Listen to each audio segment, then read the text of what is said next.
कहते हैं कि इस दुनिया में कई ऐसी चीजें हैं जो इंसान की समझ से परे हैं। हर गली, हर कस्बे में कोई ना कोई ऐसा किस्सा होता है जिसे सुनकर रूह कांप जाती है। आज मैं आपको एक ऐसे छलावे की कहानी सुनाने जा रहा हूं जिसने एक गांव के लोगों की जिंदगी को पूरी तरह से बदल कर रख दिया।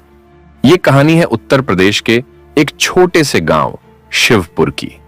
गांव के लोग बड़े ही सीधे सादे और मेहनती थे, पर इस गांव के किनारे पर एक पुरानी टूटी फूटी हवेली हुआ करती थी। लोग कहते थे कि उस हवेली में कोई बुरी आत्मा का वास है। गांव के बड़े बुजुर्ग हमेशा बच्चों को उस हवेली के पास ना जाने की सलाह देते थे, पर कहते हैं ना, जहां डर होता है वहीं सबसे ज्यादा उत्सुकता होती है। गांव का एक लड़का, नाम था राहुल, हमेशा से ही इन सब कहानियों को बकवास समझता था। उसे इन बातों पर जरा भी विश्वास नहीं था। एक दिन दोस्तों के बीच शर्त लगी कि क्या राहुल उस हवेली में रात गुजार सकता है। राहुल ने हंसते हुए शर्त कबूल कर ली। रात के 12 बजे राहुल अकेला उस हवेली की तरफ बढ़ा। हवेली का दरवाजा चरमराते हुए खुला। अंदर घना अंधेरा था, सिर्फ राहुल की टॉर्च की हल्की सी रोशनी। हवेली की दीवारों पर पुरानी तस्वीरें टंगी हुई थीं, मानो उन्हें देखकर ऐसा लगता था कि वे राहुल को घूर रही हों। राहुल ने सोचा कि यह सब बकवास है और वह हवेली के अंदर और गहराई में जाने लगा। अचानक उसे पीछे से किसी के कदमों की आहट सुनाई दी। वह मुड़ा, लेकिन वहां कोई नहीं था। उसने सोचा शायद यह उसका वहम है, लेकिन जब वही आहट फिर से सुनाई दी तो उसकी टॉर्च की रोशनी खुद ब खुद बुझ गई। राहुल के दिल की धड़कन तेज हो गई, लेकिन उसने हिम्मत नहीं हारी। उसने जेब से माचिस निकाली और एक तीली जलाकर देखा। सामने एक बूढ़ी औरत खड़ी थी, चेहरा पूरी तरह झुर्रियों से भरा हुआ, आंखें गहरी काली। तब तुम कौन हो? लेकिन जवाब में वह औरत सिर्फ हंसने लगी, एक खौफनाक हंसी जो राहुल की रूह तक को हिलाकर रख दिया। राहुल ने डर के मारे पलटकर भागने की कोशिश की, लेकिन हवेली के दरवाजे अपने आप बंद हो गए।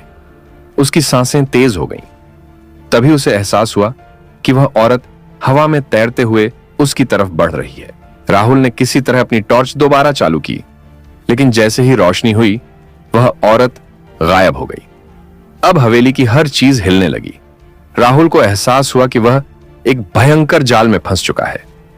वह अपनी जान बचाने के लिए इधर उधर भागने लगा, लेकिन हवेली के कमरों में सभी दरवाजे और खिड़कियां बंद हो चुके थे। तभी उसकी नजर हवेली के कोने में रखी एक पुरानी किताब पर पड़ी। राहुल ने देखा कि उस किताब पर लिखा था, जो इस किताब को पढ़ेगा उसे छलावा कभी नहीं छोड़ेगा।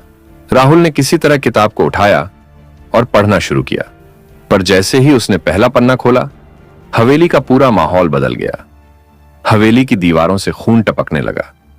राहुल ने देखा कि वही बूढ़ी औरत अब एक डरावने राक्षस में बदल चुकी थी। नहीं, मुझे जाने दो।